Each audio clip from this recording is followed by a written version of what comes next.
bem-vindos ao 5º episódio da série Decifrando o Leão, referente ao Imposto de Renda 2018. Eu me chamo Fernanda, estou aqui com a Luana, especialista em Imposto de Renda, e com a Silvana, consultora da Econet Editora. E o assunto de hoje é atividade rural. Então, para dar início, quem que exerce atividade rural que tem a obrigatoriedade de fazer declaração do Imposto de Renda?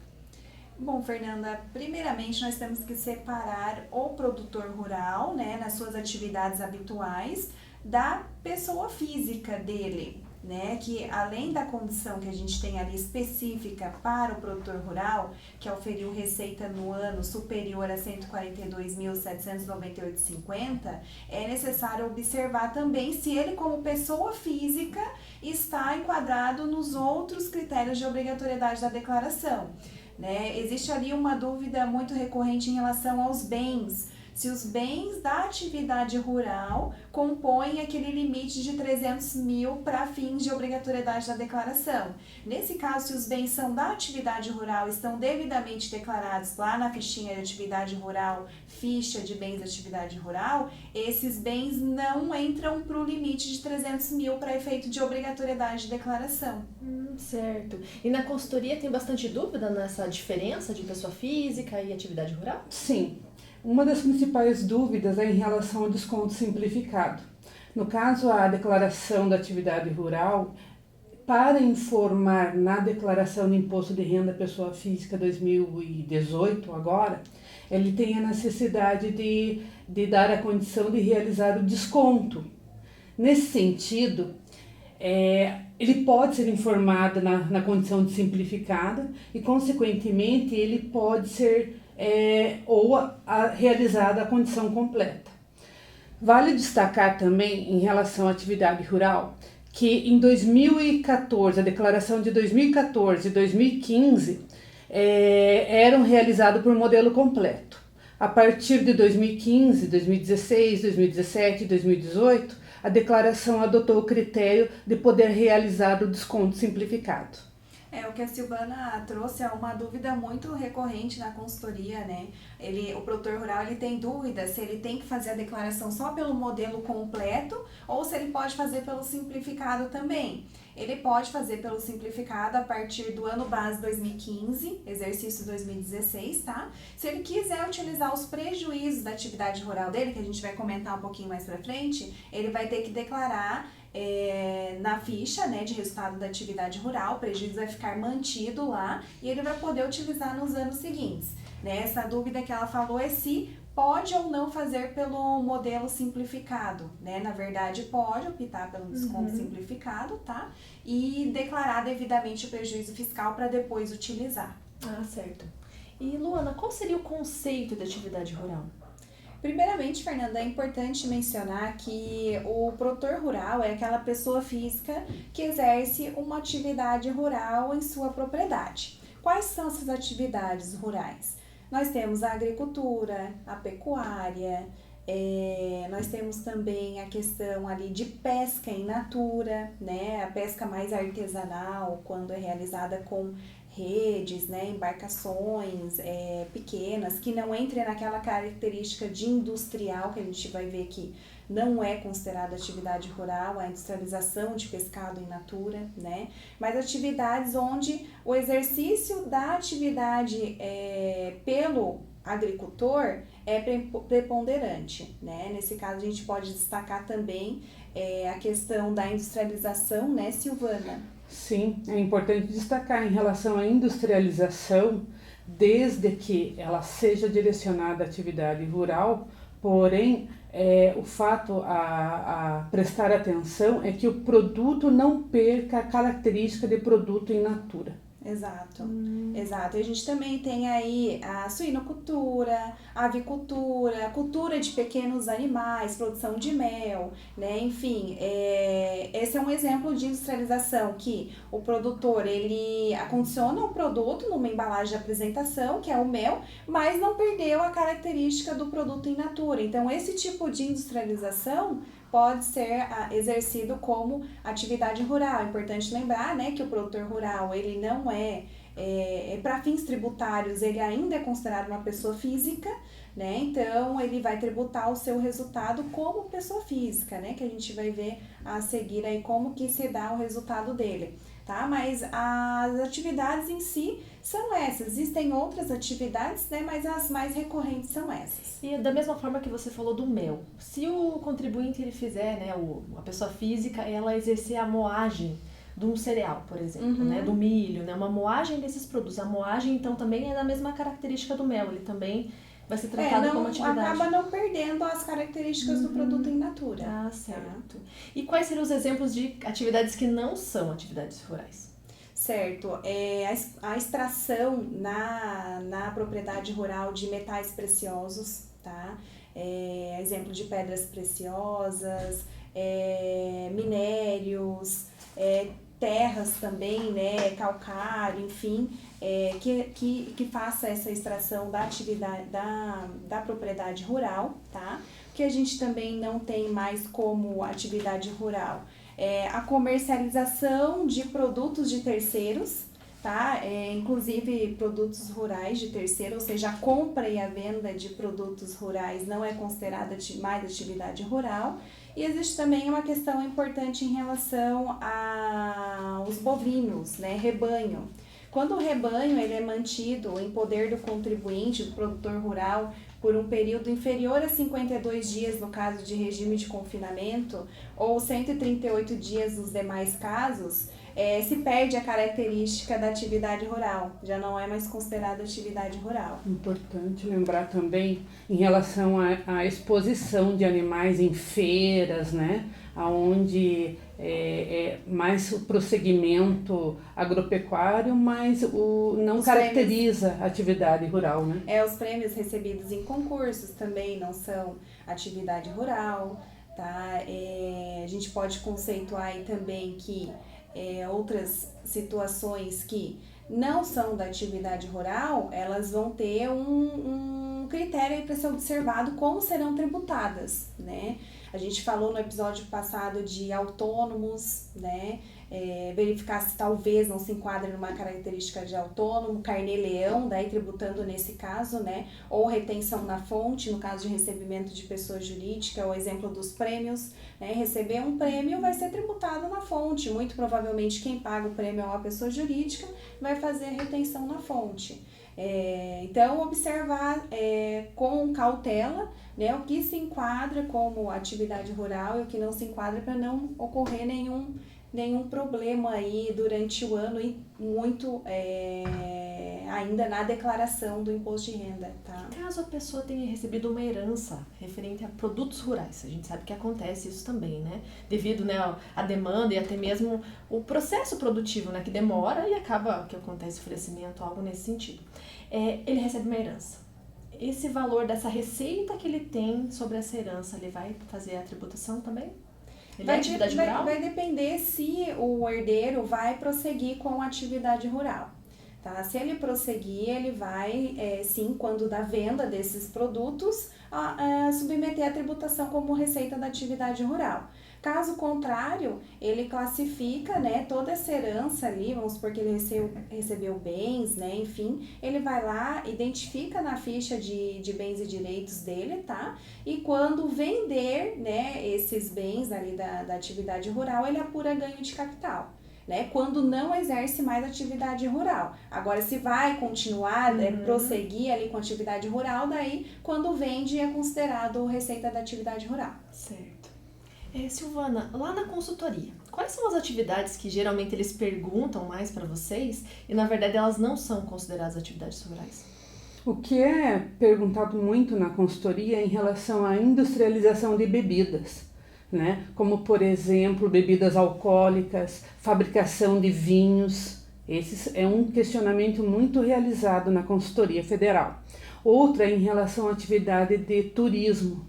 Turismo em hotel fazenda não é atividade rural. E eles acabam questionando, mencionando que poderia ser, mas não é. É chamado muita atenção em relação a isso. Até mesmo a questão do turismo, né? O turismo rural, então ele turismo da atividade rural, exatamente. Certo. Também existe a condição ali de arrendamento, né? Quando uma pessoa física em si faz lá o arrendamento de uma máquina para um produtor rural, faz o arrendamento de um equipamento, né? Um veículo, tratores, enfim, implementos agrícolas, né? Para um produtor rural. Se não houver o que a gente vai chamar ali de um contrato de parceria, onde os parceiros partilham, né, dos riscos daquela atividade rural e com isso cada um tributa a sua parte da receita rural, é tratado como um rendimento de aluguel comum, se não for nesse aspecto de parceria. Se for esse aspecto mais de aluguel, né, quem está recebendo vai tributar carnê-leão, caso receba de outra pessoa física, ou vai sofrer retenção na fonte, caso receba de uma pessoa jurídica. Certo. E como que funciona a tributação da atividade rural? Então, nesse caso, é importante mencionar que a atividade rural ela pode ter um resultado positivo ou um resultado negativo, que seria o prejuízo. Quando o resultado for positivo, ele é somado à base de cálculo anual do imposto para fins de tributação. Ou seja, se essa pessoa tiver qualquer outro rendimento que não seja da atividade rural, o resultado positivo da atividade rural vai ser somado com esses outros rendimentos para fins de tributação. Lembrando ainda que ele pode optar pelo modelo completo ou simplificado da declaração de ajuste, bem como a Silvana comentou anteriormente, né, que em relação àquela situação que ele pode optar pelo desconto simplificado, né, que seria uma opção para ele ali na declaração de ajuste anual, ou pelo modelo completo. Tá? Mas nesse caso, não muda o fato de que as receitas serão somadas ali para fins de tributação, tá? E depois segue o fluxo normal, né? Vai observar o que é dedutível na declaração dele como pessoa física, parcela de dependente, despesas médicas, despesas com instrução, a parte dele como pessoa física, caso ele tenha, tá? E a parte ali que vai ser declarada separadamente em relação à atividade rural. Existe uma ficha específica da atividade rural para isso. Então, o fisco ele consegue observar separadamente os dois tipos de rendimento que essa pessoa possa ter. Lembrando que ele também tem a opção de aplicar 20% sobre a receita bruta e também fazer apuração contábil, livro razão, livro diário, com base nas novas práticas contábeis. Então, ele tem essa opção também de tributar 20% da receita bruta dele aferida no ano calendário, né, sem prejuízo de nada, né? Ele pode escolher, é como se fosse uma tributação presumida em cima da receita, tá? Mas já se torna um pouquinho desvantajoso para aquele produtor rural que talvez apure um resultado negativo, um prejuízo, né? Por que ele vai tributar 20% da receita se ele, mediante a escrituração do livro caixa, ele vai ter um resultado negativo, né? Então é sempre importante avaliar o cenário como um todo para ver quais são as melhores opções para esse produtor rural. Então a gente viu, né, que o produtor rural ele pode ter tanto um resultado positivo quanto negativo. Se positivo, ele vai integrar a base de cálculo, né, da declaração de ajuste anual. Mas como que eu posso determinar se ele teve realmente esse resultado positivo? Então, o resultado ele é encontrado mediante a escrituração do livro caixa. Bem como a gente viu que alguns autônomos no episódio passado fazem o livro caixa para determinar o resultado, o produtor rural também faz. Ali ele vai relacionar todas as receitas, todas as despesas e todos os investimentos realizados. Ele vai encontrar naturalmente um resultado positivo ou negativo. Importante dizer que esse resultado ele deve ser apurado por contribuinte, ou seja, ele é personalíssimo daquele produtor rural, tá? E por país, caso ele exerça atividade rural no Brasil e no exterior. E deve abranger ali todas as unidades que ele explora como atividade rural, como produtor rural. Certo. Independentemente também do livro caixa, ele deve ser realizado até a data da entrega da declaração de ajuste anual. É importante destacar também em relação à dispensa. O contribuinte ele tem a possibilidade de ter a dispensa da entrega do livro caixa quando a receita bruta for até R$ 56.000, Consequentemente, uma vez que ele optou pela dispensa, não realizou, ou quando ele mantém normalmente a escrituração dentro do critério da adição do livro caixa. É importante mencionar também que o livro caixa ele não vai para nenhum lugar, né? Na verdade, ele não é registrado na Receita Federal ou num cartório, ele não precisa disso. A única situação que vai ocorrer aqui a Receita Federal disponibiliza um programinha, livro caixa da atividade rural, tá? Ele vai preencher lá, pode ser um livro caixa eletrônico, né? Nesse caso, depois tem a possibilidade até de imprimir esse livro caixa. E ele vai exportar o arquivo desse programa lá do livro caixa da atividade rural para a declaração de ajuste anual. Ele pode fazer essa migração de um programa para outro. Então, é até melhor que no decorrer do ano já vá se registrando as receitas, as despesas, para não chegar só, né, no prazo da declaração e querer fazer tudo, né, de uma vez só. É uma dica, né? Não que isso não possa ocorrer, mas é mais garantido que nenhum erro seja cometido ali se fizer mensalmente o controle, né?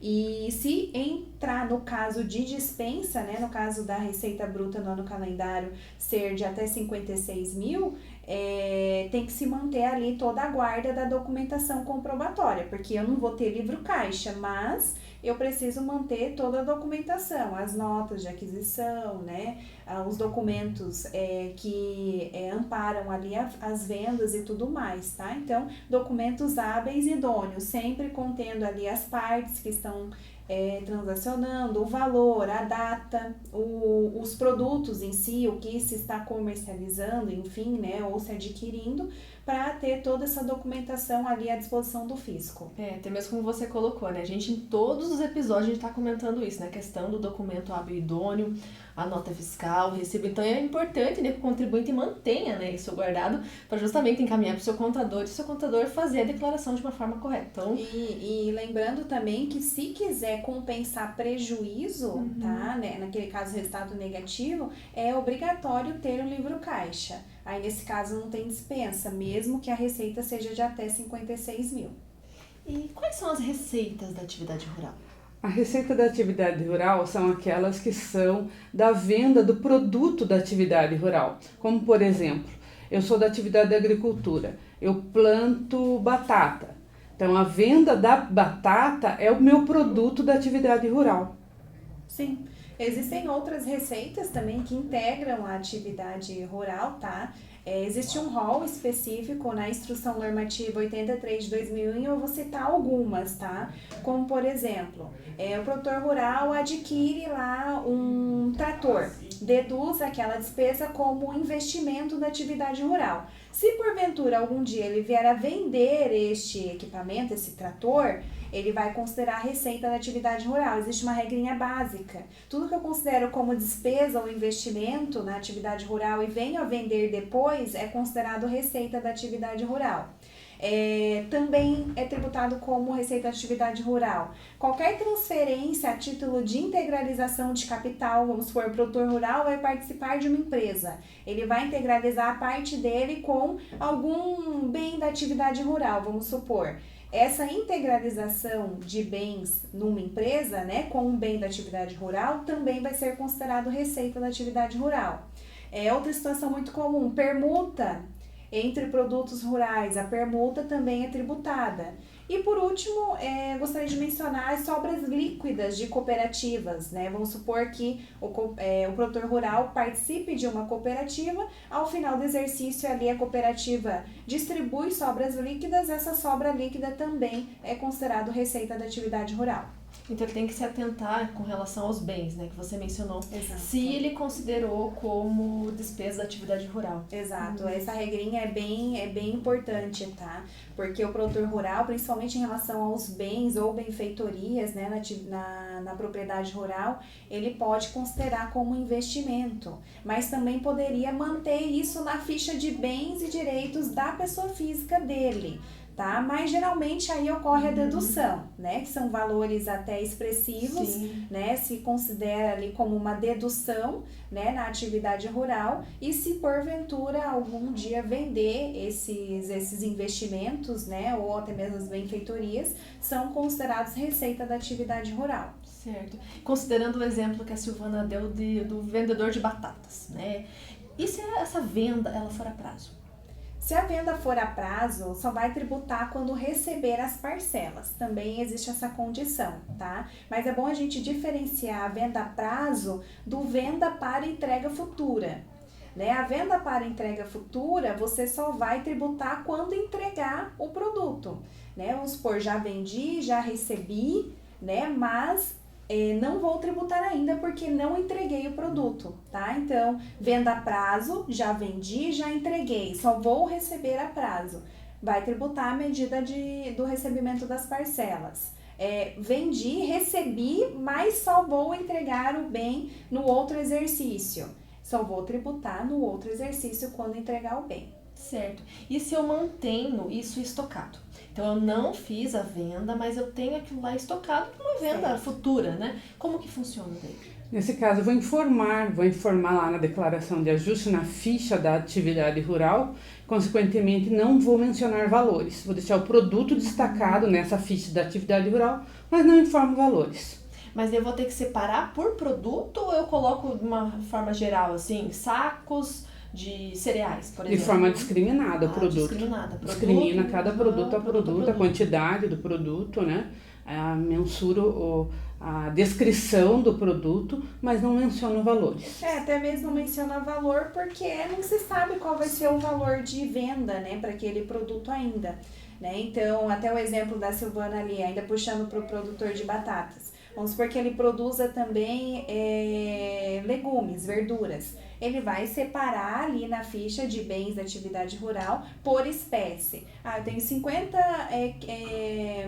sacos de batata ou 50 quilos de batata, tenho mais 10 quilos de cenouras, mais 15 quilos de tomate, né? Separa sim por espécie de produto lá na ficha de bens da atividade rural, só que não discrimina valores. E até mesmo para manter um controle também, né, da produção Sim. que ele tem, né, em estoque, né, ele separar essas informações. Fica muito mais fácil controlar, né, de uma forma mais clara. E Silvana, como é que funciona caso o produtor rural ele tenha um funcionário e ele tenha, né, na sua propriedade um imóvel e esse funcionário vai ficar morando ali no estabelecimento? Como é que funciona? Essa receita que ele vai ter desse aluguel, ele é tratado como receita da atividade rural? Não. Considerando que o produtor da atividade rural tenha um funcionário, consequentemente paga salário para ele, porém ele disponibiliza de um espaço para essa pessoa morar por meio de cobrança de um aluguel, nesse caso, esse aluguel cobrado não será receita da atividade rural, e sim deverá ser aplicado o carnê-leão. É importante mencionar também que mesmo que não haja um contrato de aluguel entre as partes, a simples cláusula ali no contrato de trabalho dizendo que o produtor, né, tem ali na sua propriedade um imóvel que vai ser utilizado pelo empregado e esse empregado vai sofrer um desconto, né, de uma parte ali do salário para pagamento de aluguel para esse produtor rural, é o suficiente. Tá? Então, não precisa ter um contrato de locação entre as partes. O simples contrato de trabalho já é o suficiente para comprovar essa operação. Ainda em relação ao que compõe a receita da atividade rural, o arrendamento. Se eu arrendar um imóvel, ele também vai ser caracterizado como receita da atividade? Por exemplo, eu tenho um imóvel rural, tá?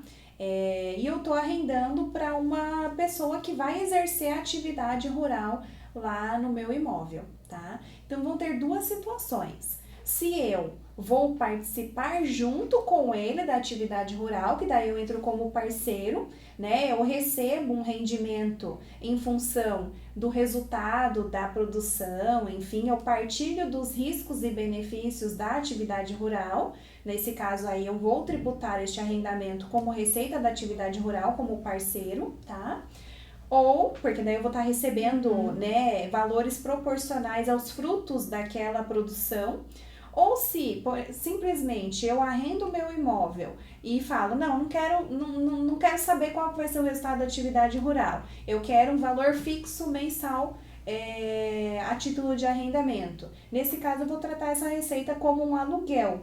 Tá? Eu vou tributar carnê-leão porque eu vou estar recebendo de outra pessoa física. Então, é sempre importante observar se existe esse vínculo com a pessoa que está produzindo lá no meu imóvel rural, onde eu já seria um parceiro da atividade rural, ou se eu vou receber um valor mensal líquido e certo ali para arrendar aquele imóvel, daí eu vou considerar como aluguel. Importante mencionar que esse contrato, né, seja de arrendamento ou de parceria, seja elaborado nos termos, tá, legais, né, e ali é que vai ficar definido se eu vou tributar, né, como um parceiro ou se eu vou tributar como uma receita de aluguel. E se eu receber um seguro, ele vai ser também receita da atividade rural ou não? Nesse caso, a tributação é normal, tá? Se a seguradora está pagando, né, ali o valor do seguro em relação aos produtos que foram perdidos em decorrência de, por exemplo, que acontece muito, geada, né, vamos supor, danificou toda a plantação aí do produtor rural, ele eventualmente tem um seguro para isso. O seguro vai lá e paga aquela indenização. Esse valor é tributado como receita da atividade rural, porque considera-se que o produtor rural está vendendo seus produtos para a seguradora, tá? Então, em se falando de seguro, a tributação é normal como receita da atividade rural. Como que funciona a tributação dos barcos pesqueiros? Então, o profissional da atividade rural com atividade in natura, pesca in natura, ele tem 3 tipos de tributação que pode ser observado. Primeiro, o parceiro, o profissional parceiro. Esse ele vai aplicar mediante a tributação na atividade rural. Segundo, o profissional funcionário por meio de CLT. Esse vai fazer a retenção na fonte e declaração de ajuste anual. E por fim, o individual, é a pessoa que vai fazer trabalho sem vínculo empregatício. Esse vai ser aplicado o carnê-leão. É muito comum essa dúvida, né? Porque no barco pesqueiro, né, que realiza ali a atividade de pesca in natura, existe a tripulação, né? Então, existe um produtor rural, né, que tem ali a tripulação. Aí tem que se observar como que essa tripulação se relaciona com o produtor rural. Primeiro que a Silvana falou, o parceiro, né, que daí ele vai tributar como receita da atividade rural. O segundo, se for funcionário, e o terceiro, se for um trabalho de autônomo sem vínculo empregatício, né, que foi comentado aqui pela Silvana. Então, só observar quais dessas 3 relações ali ocorrem, né, nessa tripulação para observar qual vai ser a tributação. Porque tem a distinção, né, se ele vai tributar por carnê-leão, Isso. Né? E o carnê-leão também a gente comentou no episódio passado, né, então caso o contribuinte tenha alguma dúvida referente a isso, ele pode estar verificando os vídeos anteriores. Sim. E o que o produtor rural ele pode considerar como despesa da atividade rural, Silvana? As despesas da atividade rural são aquelas relacionadas à atividade de produção rural, quer dizer, tem que estar correlacionada a realizar aquela atividade. Nesse sentido, que vale destacar em relação à dedutibilidade dessas despesas, aquelas que são correlacionadas, aquelas que são direcionadas à produção, aquelas necessárias, né, despesas necessárias a atividades. Essas poderiam ser um exemplo como despesa da atividade. Certo. Tem algum exemplo, Luana, que você possa dar de despesa? Na verdade, é tudo aquilo que é essencial, ou seja, né, sem a despesa, sem o gasto, o desembolso, o produtor rural não consegue prosseguir com as atividades. Né? Ela tem que ser necessária. Por exemplo, o pagamento de funcionário. Pagamento de funcionário é necessário. Pagamento de um serviço ali de colheita, pagamento também de energia elétrica do estabelecimento, do imóvel rural, né? São despesas necessárias à manutenção da fonte produtora. Né? Sem essas despesas, o produtor rural não consegue desenvolver a sua atividade corretamente. E se eu adquirir, né, mas eu só vou receber futuramente? Nesse caso, o desembolso não está ocorrendo no momento da aquisição, né? Ele vai ser posterior. Quando que eu vou considerar como despesa? No momento que eu adquiri ou no momento que efetivamente eu receber? Então, na compra para recebimento futuro, você muitas vezes até já desembolsou o valor, né? Já pagou ali para o fornecedor, mas ainda não recebeu. Por mais que a gente tenha falado ali, né, receitas e despesas pelo regime de caixa, nesse caso não vai poder ser deduzido quando do pagamento, e sim quando do recebimento, né? Porque até lá alguma coisa pode acontecer, pode não receber a mercadoria e ter que devolver o valor, né? Então, justamente só para ter essa segurança de que vai receber, né, o produto e vai poder deduzir ali naquele momento. E caso eu tenha pagamento com despesa de assistência à saúde, nesse caso é também considerado? Sim, ele pode deduzir como despesas, tá? As despesas com saúde dele, tá? Desde que sejam ali recorrentes, né? Permanentes para esse produtor rural. Gastos eventuais não são deduzidos como despesa da atividade rural, mas podem ser como despesa na declaração de ajuste anual, com a própria pessoa física, né? As despesas médicas que a gente viu lá no primeiro episódio, né? Só tem que separar ali o que vai ser considerado despesa da atividade rural, que seria aquele pagamento permanente de plano de saúde, vamos por assim, e os gastos esporádicos com despesas médicas são dedutíveis na condição de pessoa física desse produtor e não como despesa da atividade rural. Certo. E se eu tiver despesa com automóveis, com equipamentos, máquinas, como que funciona? Isso é mais um exemplo de despesa dedutível. Aluguel de um trator, vamos supor, o produtor não conseguiu comprar lá um trator, ele precisa alugar, esse aluguel vem com o operador. Tanto o aluguel, né, do trator ali para fazer eventual serviço, quanto do pagamento do condutor, se for o caso, ou o pagamento como um todo, né, da locação mais o operador, é dedutível também como despesa da atividade rural. Agora, tem aqueles casos também que o produtor tem, né, os seus equipamentos e os seus implementos.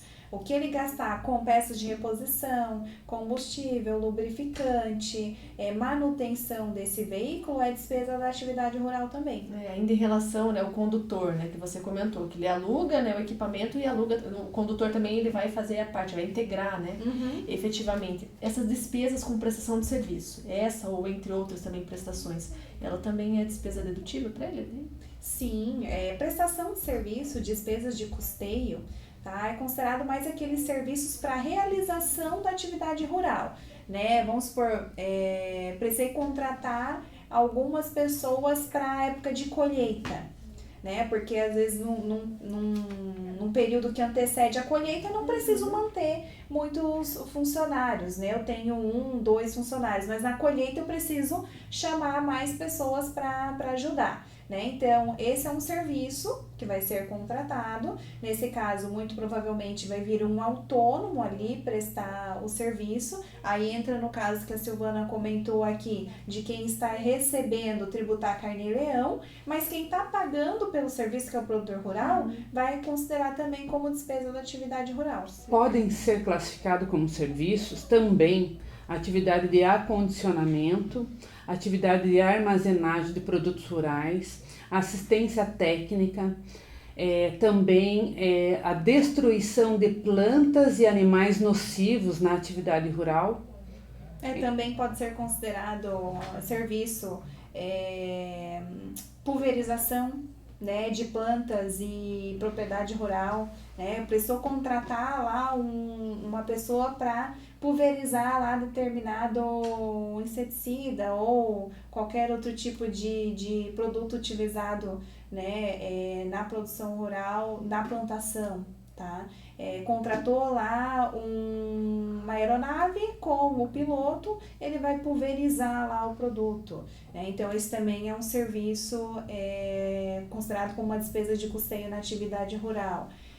Também a poda de árvores, né? Se precisar podar árvores, né, na propriedade rural também serviço, tá? Vamos supor que seja do objeto da atividade dele a plantação de árvores.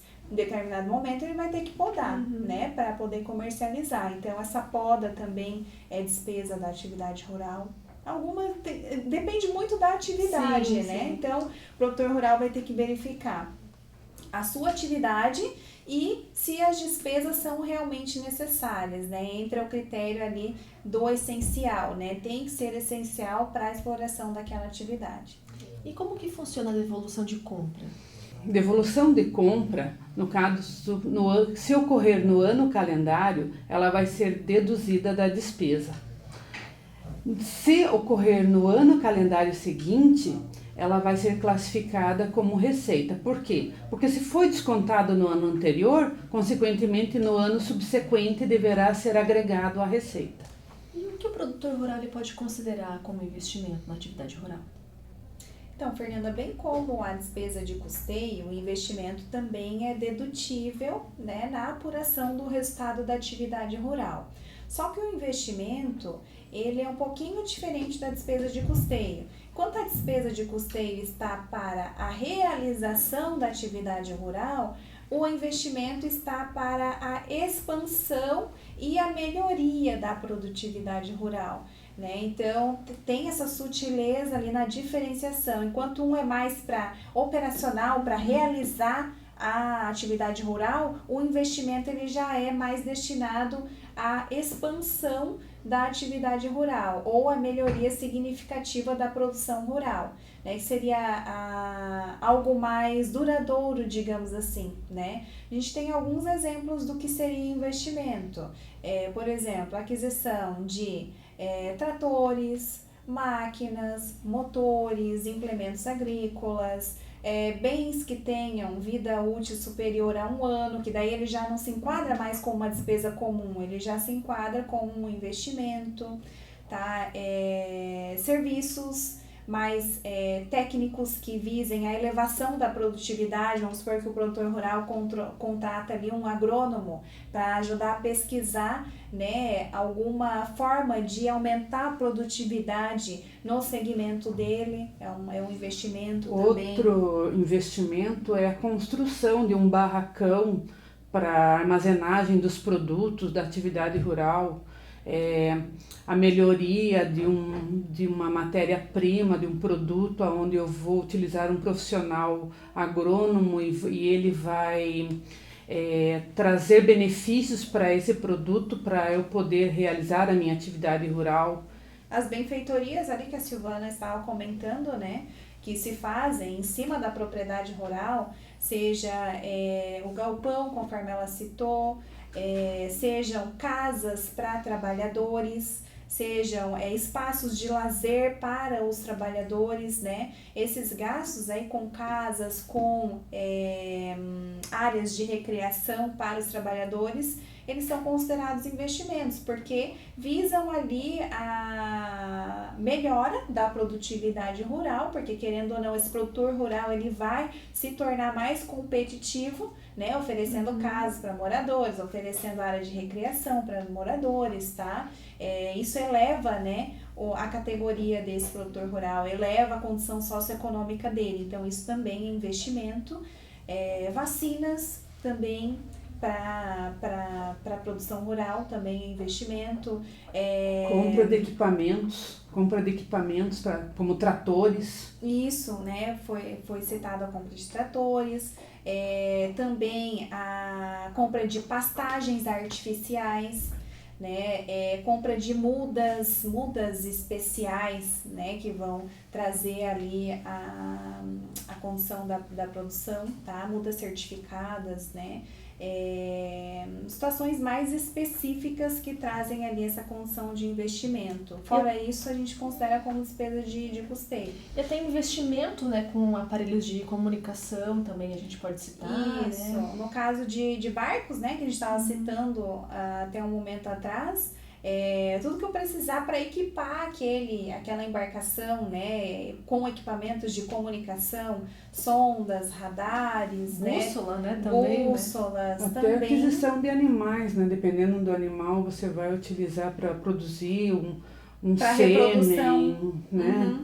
Pode ser classificado como investimento também. Sim, as matrizes, né, aqueles animais que vão servir só para reprodução, girinos, alevinos também, que a legislação cita, são investimentos. A Luana tinha comentado referente às benfeitorias, né, no imóvel.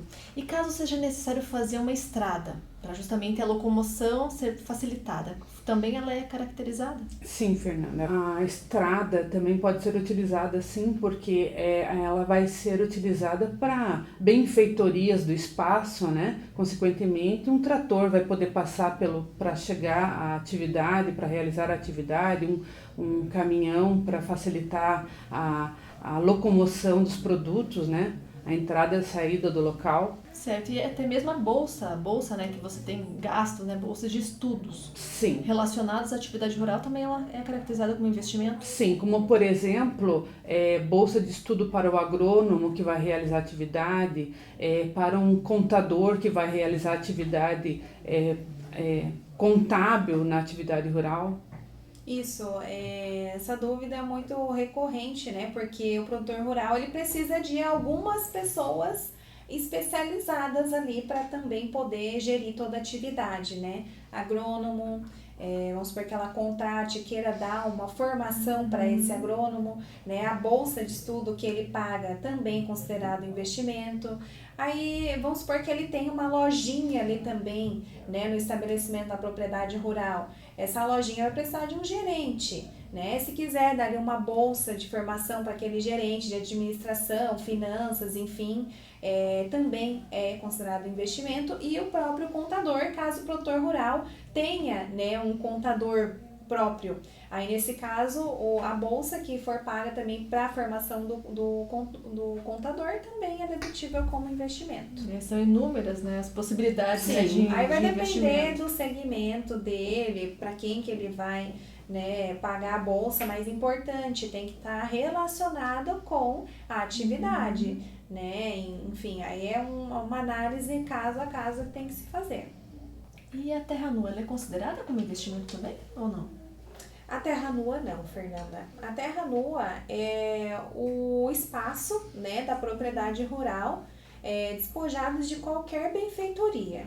Né? Então, imagine lá o terreno sem nada, o imóvel sem nada. Isso é a terra nua. A terra nua ela não é investimento, que se paga por ela. Tá? Essa terra nua, quando for alienada, se um dia a propriedade rural for alienada, essa terra nua vai ser apurado ganho de capital. Que a gente vai falar um pouquinho mais pra frente como que funciona ganho de capital na alienação de propriedade rural. Tá? E a gente falou um pouquinho também no episódio de ganho de capitais. Sim. Né? Então, a terra nua, ela não é investimento, tá? O produtor rural não vai relacionar essa terra nua na ficha de atividade rural, ele vai relacionar na ficha de bens e direitos da pessoa física, tá? E as benfeitorias que ele vai fazendo depois, a construção do galpão, a construção da propriedade rural, né, as pastagens permanentes, tudo mais que for benfeitoria em relação a essa propriedade, elas são consideradas investimentos que a gente falou. Né? Então, e o produtor rural ele também tem a opção de não classificar isso como investimento, tá? Mas é pouco incomum, né? Conforme a gente comentou, né? Ele vai lá e deduz. Lá no comecinho a gente comentou sobre o que entra como investimento ou despesa quando sai receita da atividade rural, né? É esse exemplo de benfeitorias que entram como investimentos na propriedade rural e quando se vende a propriedade rural saem como receita da atividade rural. Mas também existe o caso desse produtor rural não considerar como despesa de investimento na atividade rural. Ele vai lá e mantém essa benfeitoria classificada na ficha de bens e direitos da pessoa física. Tá? E quando aliena, daí tem um trâmite especial que a gente vai ver na sequência sobre ganho de capital de imóvel rural. Né? Mas a gente só precisa separar terra nua de benfeitorias. Se houverem benfeitorias classificadas como investimentos, elas vão lá para a fichinha de bens da atividade rural também, tá? Além de ser consideradas como investimento. O produtor rural ele tem que falar lá quais são as benfeitorias realizadas, né? Na fichinha de bens da atividade rural. Certo, e em relação a esses bens, ele pode ter também a aquisição através de parceria. Então, ele pode ter, né, os gastos, né? Em parceria, como é que funciona daí? Nesse caso de parceria, cada parceiro vai ter que separar a parte, o custo de cada um na sua declaração para a atividade rural. Quer dizer, cada um vai segregar a tua parte e informar separadamente. Vai ser uma separação das despesas para cada parceiro. Ele tem que ter algum documento que comprove essa parceria ou não? Bem como existe o contrato de parceria para fins, né, de receitas, digamos assim, geralmente existe a compra de investimentos em comum também, né, porque já são parceiros, né, já estão compartilhando os riscos e benefícios do negócio, eles também acabam comprando alguns investimentos em comum, né, por exemplo, um boi reprodutor. Né? Às vezes tem um valor alto, né? Eles vão lá, adquirem em parceria, cada um vai verificar ali na sua proporção quanto que vai deduzir. Essa proporção geralmente também está estabelecida no contrato de parceria, né? Dependendo aí do que for pactuado entre eles, tá? Mas daí vai depender do percentual para ver quanto que cada um vai deduzir como despesa de investimento nas suas declarações. O financiamento rural, ele é caracterizado como investimento? Os financiamentos rurais, eles também são dedutíveis como investimento. Porém, só tem que observar o seguinte, a parcela dedutível num financiamento rural é aquilo que se paga pelo bem e não o valor do financiamento rural em si. Em contrapartida, o financiamento rural ele vai ficar lá na ficha de dívidas da atividade rural. Lá o produtor rural vai falar quanto que ele pagou ano a ano e também vai consolidar a informação dessa dívida em 31/12, tá? E uma outra situação ali são os encargos, né, desse financiamento rural. Os encargos são dedutíveis quando do pagamento, tá? Também como despesas. E como que funciona o consórcio? Porque ele pode ter sido contemplado ou não durante o ano calendário. O consórcio não contemplado só poderá ser deduzido quando do recebimento do bem. Existe também a situação, né, que o produtor rural ele pode estar com a posse da carta de crédito, né, e não optar por receber o bem, né? Então, assim, está com a carta de crédito, vende essa carta de crédito antes de receber o bem, que seria o momento da dedução da despesa, né? Até o momento não teve despesa nenhuma. Estou vendendo a carta de crédito antes do recebimento do bem, ele vai ter que apurar ganho de capital, tá? Isso é bem importante. Agora, se eu estou alienando essa carta de crédito após o recebimento do bem, que é o momento que eu vou considerar como despesa, alieno essa carta de crédito, depois eu considero como receita da atividade rural. E no caso de arrendamento mercantil? No caso do arrendamento mercantil, só será considerado dedutível no momento do pagamento das parcelas. Certo, e no caso de empréstimos? O empréstimo ele é até um pouquinho parecido com o financiamento rural, tá? Porque o empréstimo, né, o que eu vou deduzir como despesa de investimento é o valor que eu paguei para adquirir o bem e não no mês da concessão do empréstimo. O empréstimo também a gente sabe que é um recurso que entra, né, para o produtor rural. Sendo um recurso, tá, ele não é uma receita, ele não justifica acréscimo patrimonial, ele vai ser utilizado para adquirir determinado bem. E é nesse momento que eu adquirir determinado bem é que eu vou considerar como uma despesa de investimento. E os encargos também, bem como no financiamento rural, são dedutíveis como despesa também, tá? No caso do empréstimo. E como é comprovado essas despesas de custeio de investimento? Fernanda, as despesas de custeio de investimento são comprovadas por meio de documentos hábeis e idôneos, né? O que seria um documento hábil e idôneo? Uma nota fiscal com todos os dados necessários do documento fiscal, um recibo com todos os dados necessários, por exemplo. O recibo é muito questionado, como o valor, a descrição do valor, o nome da fonte recebedora, o nome da fonte pagadora, o número de ordem do recibo. Então tem que ter todos os dados necessários. É importante destacar em relação à atividade rural que no caso da pessoa não fazer lançamento do livro caixa, não descaracteriza a necessidade de elaborar todos os documentos com base em documento hábil e idôneo.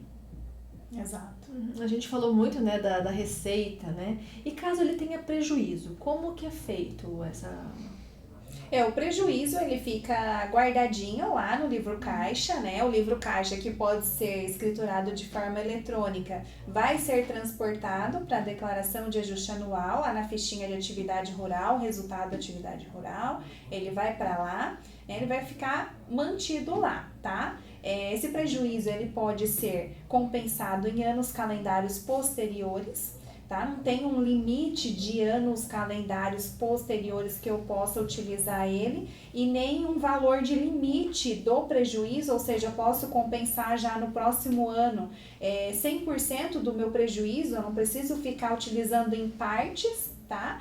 A única coisa é que eu tenho que ter a comprovação desse prejuízo, né? Eu vou ter que elaborar obrigatoriamente o livro caixa, né? Eu tenho que ter o livro caixa e toda a documentação comprobatória, que seria o caso que a Silvana falou, né? Da comprovação tanto das receitas quanto das despesas por documentos hábeis e idôneos, tá? E esse prejuízo, ele pode ser utilizado em anos calendários seguintes. E se eu exerço atividade rural tanto no exterior quanto no Brasil? E no Brasil eu tive um prejuízo. Eu posso estar me utilizando desse lucro do exterior para estar compensando? Não, o resultado ele é apurado separadamente, né?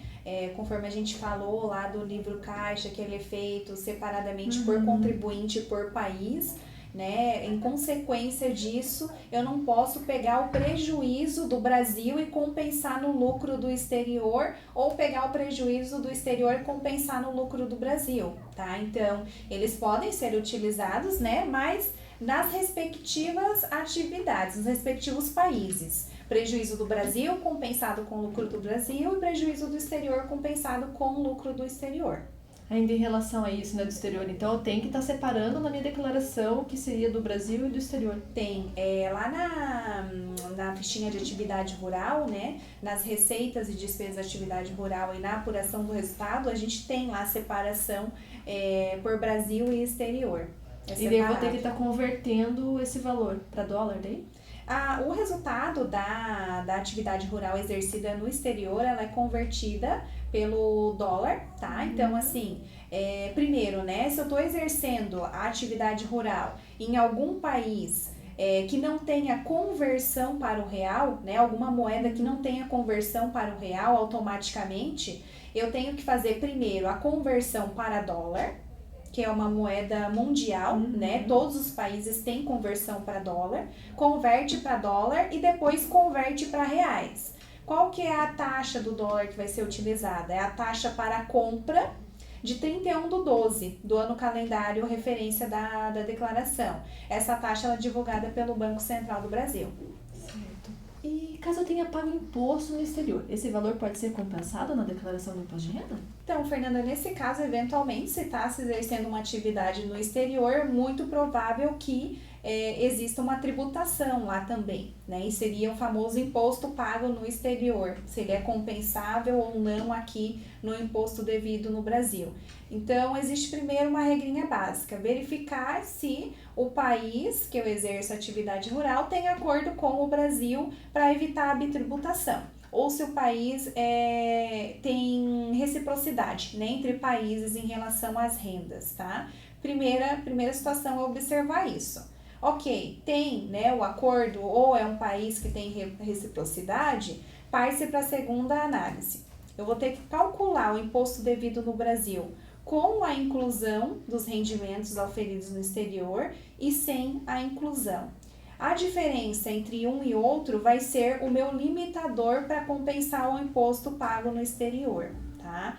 Então, é importante observar porque esse limitador, às vezes, o contribuinte deixa passar, ele deduz todo o imposto pago no exterior no imposto devido no Brasil. Então, exemplo bem simples. Apurei lá o imposto devido, com a inclusão dos rendimentos auferidos no exterior, deu R$1.000. E sem a inclusão dos rendimentos do exterior, deu R$800. Cheguei numa diferença de R$200. Esse vai ser o meu limite que eu vou poder compensar com o imposto devido no Brasil, tá? Então, só observar isso. E existe também a conversão desse imposto pago no exterior, que se utiliza também a taxa de compra divulgada pelo Banco Central do Brasil, tá? Para o último dia útil da quinzena do mês, da primeira quinzena do mês anterior ao do recebimento do rendimento.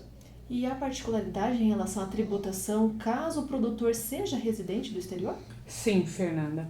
Esse profissional da atividade rural que seja residente no exterior e que tenha rendimentos da atividade rural aqui no Brasil, obrigatoriamente haverá retenção do imposto de renda retido na fonte, considerando a alíquota de 15%, considerando em situação diferenciada.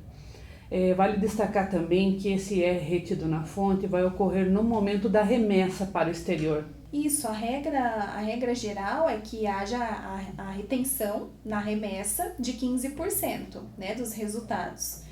Caso esse residente no exterior esteja num país com tributação favorecida, aí a alíquota já é de 25%. Né? Aí sobre a remessa, sobre o resultado que está sendo remetido, retenção de 25%. Esses países com tributação favorecida podem ser consultados no site da Receita Federal, tá? Ou na Instrução Normativa 1037 de 2010. Dá para consultar lá quais que são os países com tributação favorecida. E nesse caso, bem como a Silvana colocou, né, vai ocorrer na data do fato gerador, que seria a remessa desse resultado para o exterior, e quem faz toda essa retenção é o procurador dessa pessoa aqui no Brasil. E agora em relação ao ganho de capital, né? A gente sabe que pode ser que aconteça, né, o ganho de capital na alienação de algum imóvel ou algo nesse sentido. Tem particularidade em relação à data de aquisição desse imóvel? Tem, Fernanda. A gente teve aí, né, o episódio de ganhos de capital, que a gente falou um pouco sobre essa tributação, mas cabe mencionar novamente aqui no capítulo especial de produtor rural. Né? Pode acontecer que o produtor rural aliene a propriedade rural. Né? Como a gente viu, o valor da terra nua não é investimento. Né? Então, quando se aliena a propriedade rural, apura-se o ganho de capital. Aí vai depender ali do ano de aquisição dessa propriedade, desse imóvel rural, para determinar como que ele vai ser, como que o ganho de capital vai ser encontrado.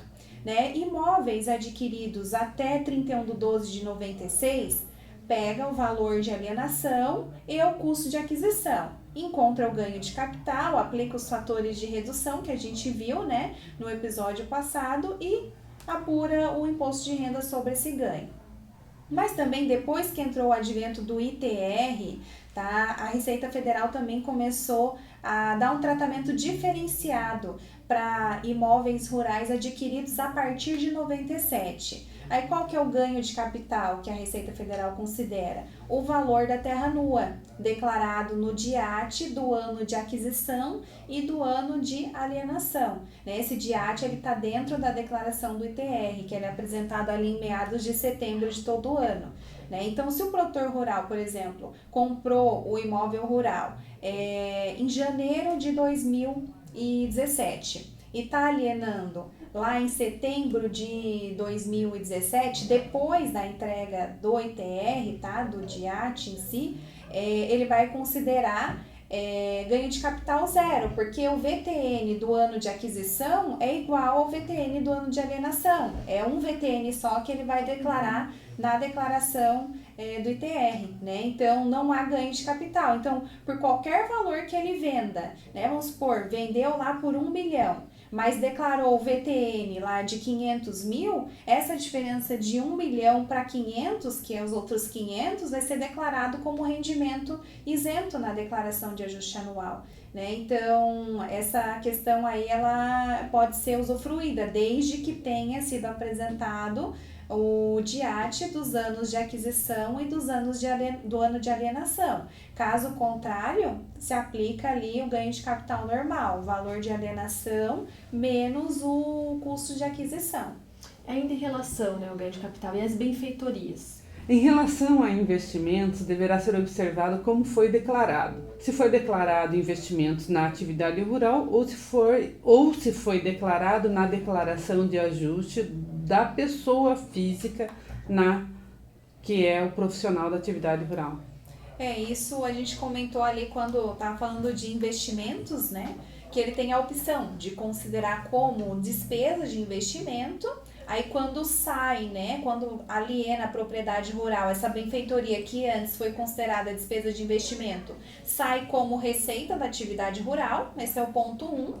Mas se o produtor rural optou por manter aquelas benfeitorias na ficha de bens e direitos dele como pessoa física, quando da venda essa benfeitoria vai integrar, né, o ganho de capital. Né? Daí vai entrar ali uma situação que vai ter que ser determinado qual o valor atribuído para as benfeitorias nessa alienação.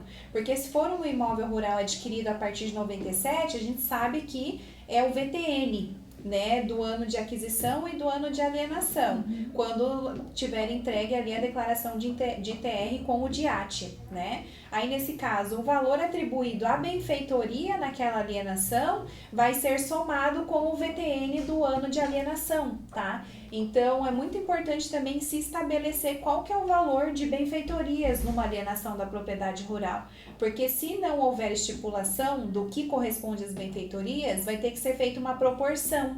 Essa proporção vai ver o custo dessas benfeitorias em relação ao custo total da propriedade rural, depois vai pegar essa proporção e vai aplicar sobre o valor da alienação. Aí você acha o valor da benfeitoria para somar o VTN, né? Isso para imóveis adquiridos a partir de 97. Então, regrinha básica, benfeitoria entrou como despesa de investimento, sai como receita da atividade rural. Benfeitoria ficou mantida na ficha de bens e direitos, vai computar ali o ganho de capital na alienação da propriedade. Muito bem.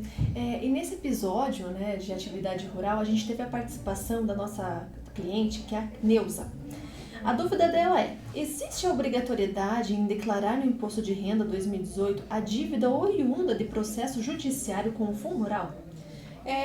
Vamos supor que ela esteja aí pleiteando o não pagamento do Fundo Rural, né? Ela esteja em processo judicial para isso. Ela tem a opção de manter esse valor em outros bens e direitos, tá? Da atividade rural ou dela como contribuinte pessoa física, né? Porque não dá para saber qual que é o teor, né, da ação judicial que ela está movendo pro Fundo Rural. Pode ser do não pagamento, pode ser de uma restituição, sendo que ela já pagou, né? Então, olhando pelo lado de que ela tem um direito, né, de receber uma eventual restituição desse Fundo Rural, ela manteria na ficha de bens e direitos, tá? Muito bem. E eu gostaria de agradecer a presença da Luana e da Silvana nesse episódio de hoje. E o nosso próximo episódio é sobre espólio. Então, se você tem alguma dúvida, você pode fazê-la através do link da descrição desse vídeo ou até mesmo no site da IRPF 2018 aqui da Econet. Se você gostou desse vídeo, curta e compartilhe e até o próximo episódio.